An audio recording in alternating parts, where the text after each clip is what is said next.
everyone. Just wanted to share some things from just some struggles that I've been having over the last few weeks with the whole, seems like the world's falling apart situation. I I guess it was a week ago, Thursday, I was just kind of having a bad day. Fear was kind of overtaking me, and I'm like, God, help me. And he gave me this passage in Psalm 46, and it just was perfect for what I was going through. It says in Psalm 46, verse 1, God is our refuge and strength, a very present help in trouble.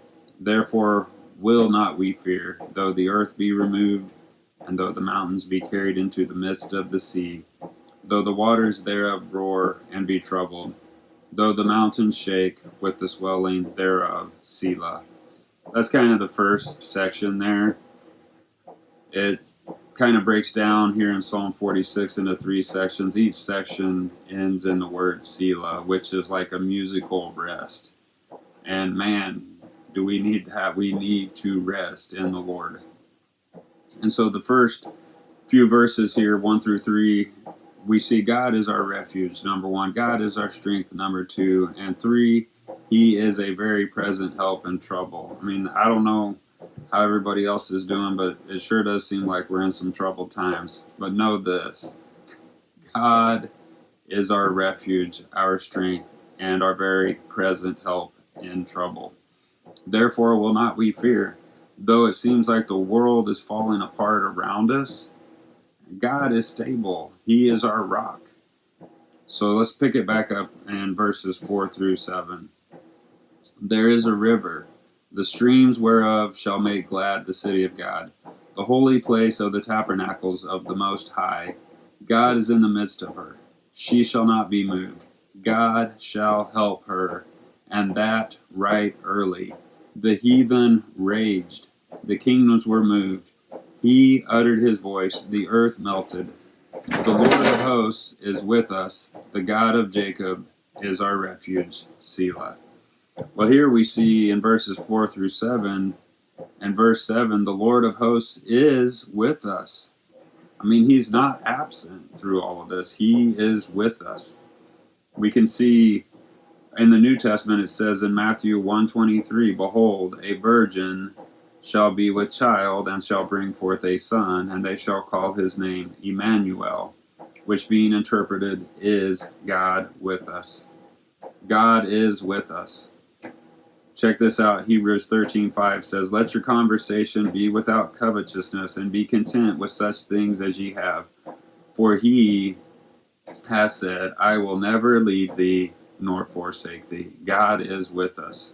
And that is such a blessing to know, even when we are afraid or we don't know how to handle a situation. It doesn't change who God is. He's the same. Jesus Christ is the same yesterday, today, and forever. And man, that is just a great relief. And then check this out in the final few verses here, which I would divide this up into the third section, verses 8 through 11.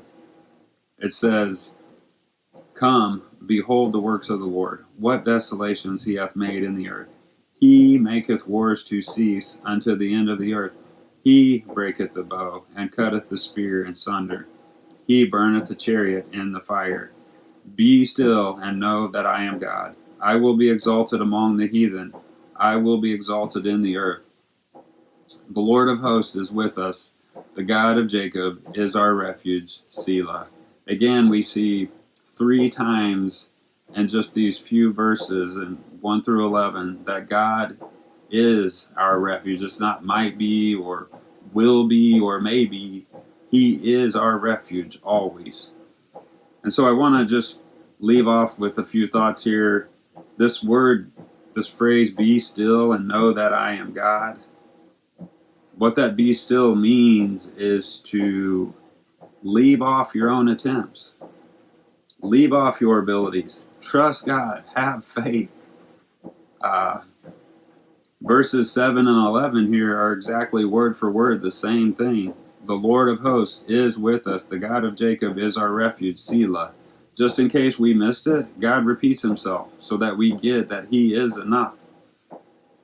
And I just want to part with a few verses that are also encouraging, and just that we need to meditate on these things and dwell on them. Like, we just got to get this down. 1 John 4:18 says, "There is no fear in love, but perfect love casteth out fear. Because fear hath torment. He that feareth is not made perfect in love." So in this time, in this season of change, let's be made perfect in his love. And 1 John 5:4, "For whatsoever is born of God overcometh the world, and this is the victory that overcomes the world, even our faith." So the last part of it, "and this is the victory that overcometh the world, even our faith." Take this time to grow your faith. And in parting, 2 Timothy 1:7, "For God hath not given us the spirit of fear, but of power and of love and of a sound mind."